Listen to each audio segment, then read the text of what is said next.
Another middle of the night thought. We are all of us prisoners until we realize we are free.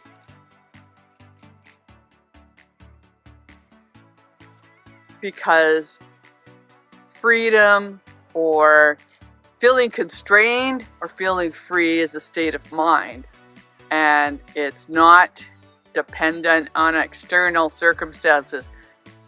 External circumstances come and go. Life changes. We go through so many phases. And how do we still have that sense of freedom?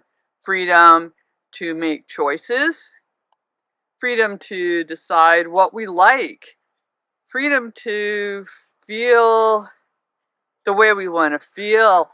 That would be freedom. That's my main sense of freedom now, having worked my way out of certain confining belief systems. Now, these belief systems really can be just a cage that is more real than something, with bars.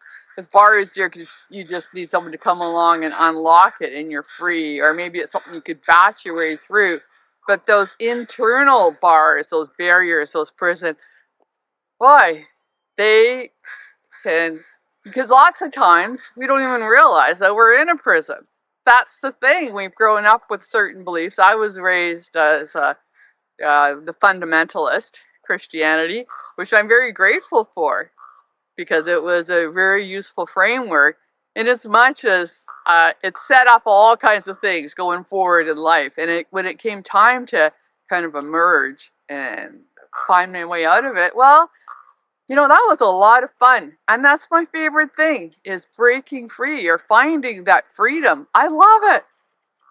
And I think, first of all, it is my believing in something, opinion about something, and then someone comes along and gives me a different perspective, and I didn't realize that I was entrapped and as held prisoner with my thoughts. I thought, well, that's just the way it is. And then someone says, but. And all of a sudden, the cage is open, my mind is open, a whole new world exists. And here I am standing. Well, of course, that's the way it should be. That's the way it is, because I know why didn't I think of that? And so it's freedom just from somebody giving me a different perspective is freedom, what freedom would be for me, or one example thereof.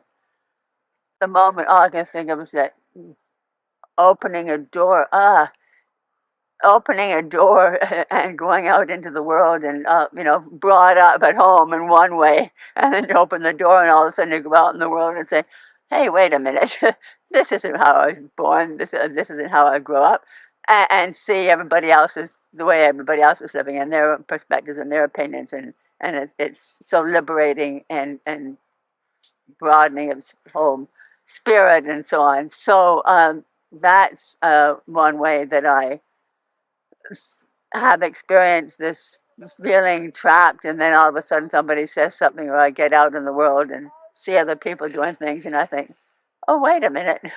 I've been doing that for a long time. I just didn't realize it. Now I feel free, and it's wonderful. So the quote was, we are prisoners until we recognize that we are free. The word that comes to mind growing up, and how I was maybe sometimes rebellious and contemplating, was the word expectations.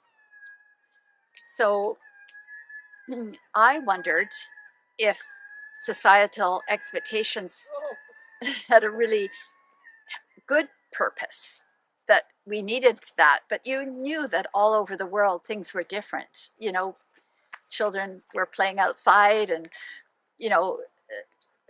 just all the structures could be very, very different. Although I did see that education was always upheld as something very important. So education and health. So the expectations that you have a brain And it would be, in my family case, almost a sin not to use it. It was a very puritanical upbringing, but I really appreciate it, that I was really encouraged to learn and grow.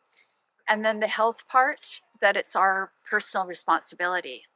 So now I'm learning from some of these YouTubes that probably my father had a Stoic philosophy. It really rings true whenever I hear about Stoicism, which is really the mind, body, and just having control over what you can control. And that's what I think liberty and freedom is all about, recognizing there's so many things that you can't. But like you mentioned, Laurel, you have choices. And this is liberation.